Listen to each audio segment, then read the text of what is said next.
stateside, there's a handful, but just enough it's different. Yeah, it really is. It's no, we're not putting an LS3 in it, so. Yeah. Shots fired. Yeah, so I haven't watched that series yet. Normally I keep up on Mighty Car Mods pretty good, but I haven't watched that one.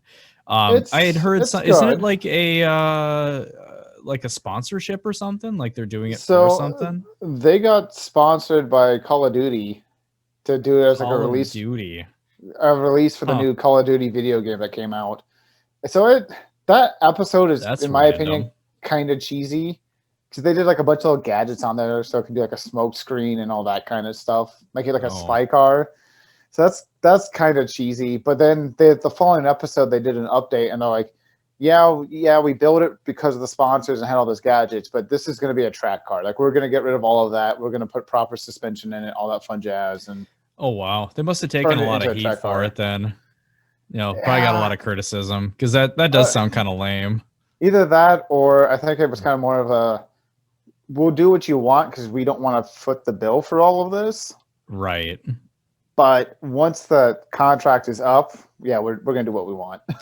Yeah, that is a little odd. I mean, well, they did that with that 350Z too. I think that was like a Need for Speed car or something like that. That one was kind of cool, but I mean, they're big in the scene and kind of the idol for everybody. So I mean, if they make a Call of Duty car or Need for Speed car or whatever, then odds are that's going to translate to more business for those companies. Yeah, that's very true. Call of Duty seems super random to me because I always, like, when I think of Call of Duty, I think of I don't know, like Nazis and shit. Because I never played it. I've never really played the game. The newest one circles around the Cold War. Huh. So I still don't understand where the Black Ops kind of stuff comes in. I don't know either. That seems like a little bit of a stretch to me. I mean, it's cool. I love Mighty Car Mods. Those guys are in a lot of ways an inspiration for us. But that seems like kind of weird. And I mean, I have to assume that's part of why they're just like, okay, so we did the thing, we completed it, we met the criteria for the contract, and now we're moving on and we're going to do something awesome with it because it's a super cool build. Oh yeah. Like I said, it's got the LS3 in it, and they've done an amazing motor to stuff in that car. All the little gadgets and stuff they did, the way they did it was pretty sweet. They have a little monitor in the center console, and it's ran off of, or the inputs are all done by an old keyboard from the time. It's like, oh, that's super cool. Wait, a keyboard from the Cold War? From like the late 80s, early 90s. Yeah. See, it would have made more sense to do like an 80s war then. Like if the Call of Duty was like Desert Storm. Was that the 90s or the 80s? That was 90s. Yeah. Like what was a good 80s conflict? My God, I cannot think. Oh man. I don't know. I wasn't alive in the 80s. Cuban Missile Crisis? I think that might have been the 80s. Yeah. There's the whole Berlin Wall coming down. Wasn't that in the 80s? That's huge, and that's German. So there we go. And we did the Berlin Wall coming down. That would be I don't know how much conflict there was, and how much like it wasn't like a war. So I don't know that would be like the best video game premise. It's just a video game where you're stones. Your guy for the entire premise of the game is just taking brick by brick down to the wall. That's it. Press A to take brick down. Okay, cool. Yep. Or it could be like the whole like when the Berlin Wall like went up and how like it divided a lot of like families and marriages and stuff. Like it's a really fucking sad story.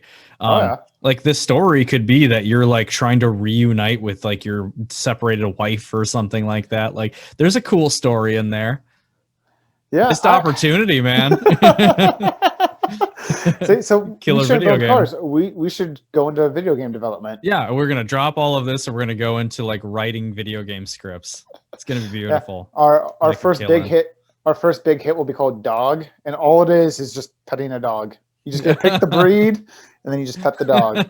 You got to do That's it VR. So then like you're sending out like a stuffed animal, but like the stuffed animal is maybe like the hair is actual dog hair or something. So just get to everywhere. Yeah. So like, exactly. So you just have like this, I don't even know what it would be, you know, a yoga ball covered in like Great Dane hair. And then you put on your VR goggles and then you just sit there and you pet it. And there you go. You've got the tactile realness or the hair. I don't know why I said yoga ball because no dog is shaped like that.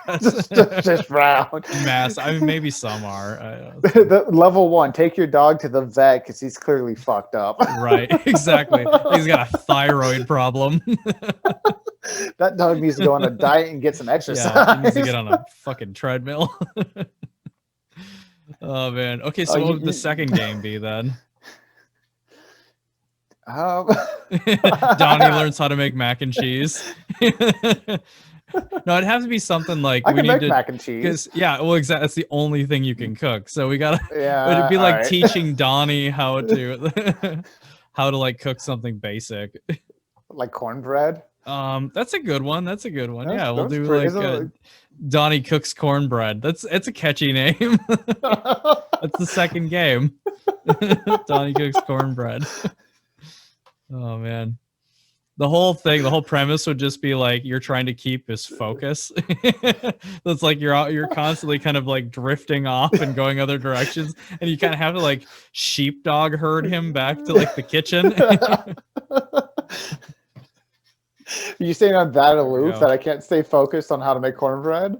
Maybe. You're not wrong. You lose the game. You got distracted by the dog. I'll be curious what your wife has to say about this. She'll be like, yeah, okay, yeah, that actually would be a good game. Yeah, until she comes home and there's 46 pans of cornbread sitting on the counter. I don't think that'd be a problem, man. You could go feed the homeless. Cornbread. Yeah, hell yeah. Yeah. All right. Just run it down there, down to the little encampment that we have growing. There you go. Yeah, in the back of the pickup truck, it's entirely better cornbread. Yeah, there you go. There you go. Because I just learned how to. Yep. Hell yeah. That's how you win the game.